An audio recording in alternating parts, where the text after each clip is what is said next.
My career as an automotive improvement expert began when I modified my first car. Since then, as a car enthusiast and published author, my obsession with the automobile has led me to enhance tons of vehicles, both inside and out.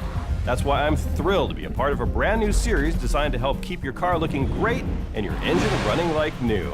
I'm Chris Duke, and welcome to eHouse Auto Center, brought to you by Mobil 1. Hey Chris, I change all the oil in my cars and I really enjoy doing it. It saves me time and money. I was wondering if you have any pointers for me and all the other DIY guys on which oil to choose. Well, thanks for your question. Now, shops often use a lower grade of oil to cut costs unless you specifically ask for a certain brand or type of oil.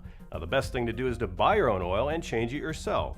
By shopping for oil locally or online, you have a much wider choice and range of brands to choose from. So let's take a look at the tools you'll need and walk through the steps so you're sure to do it right.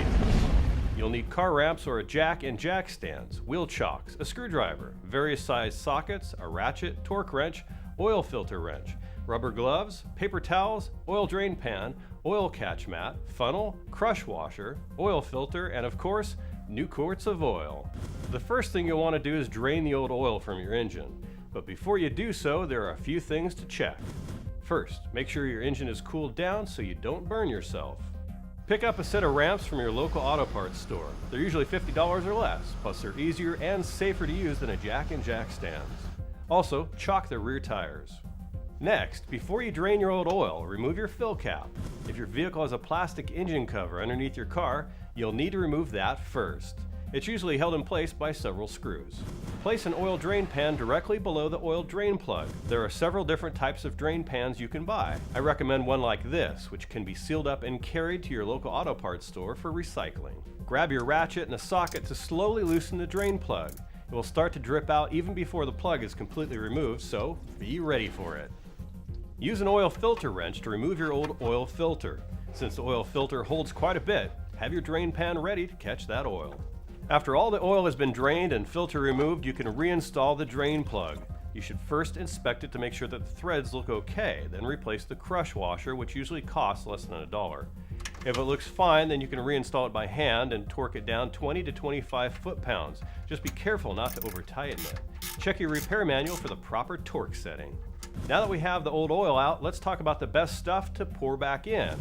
There's a wide variety of types of motor oil that you can use, from synthetic to conventional, with various viscosities. Full synthetic motor oil lasts longer and maintains its viscosity better under extreme cold and hot temperatures.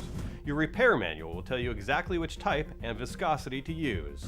Before you put on your new oil filter, fill it half to 3/4 of the way with new motor oil, so that when you start your engine, it doesn't have to fill your filter all the way with motor oil before it gets into the engine. Make sure you have the gasket in place and put a thin layer of motor oil on top of the gasket. Install your new oil filter by loosely turning it until it stops. Now give it one more full turn. Now, like the drain plug, you don't want to over tighten it. You can check your repair manual for the proper torque spec and use an oil filter and cap wrench like this one, along with a torque wrench. Before you add new oil, you'll need to know just how many quarts of oil your vehicle will take. Refer to your owner's manual to find that out. With our oil drained and the new filter installed, we can pour in the new oil. Be sure to have a funnel handy, otherwise it's gonna get really messy. Check your dipstick and add more oil if needed. Then, start the vehicle, and while it's running, check under the vehicle for any leaks, and check the dipstick once again. Add more oil if needed, but remember to never overfill. Now when you're done, lower your car off the ramp so it's back on a level surface, and check your oil level once again. Thanks again for your question. Now, changing your own oil isn't difficult at all, and it's a great way to spend quality time right here in the garage with your closest friend, your car. For eHouse Auto Center, I'm Chris Duke. Here's to helping keep your car running like new.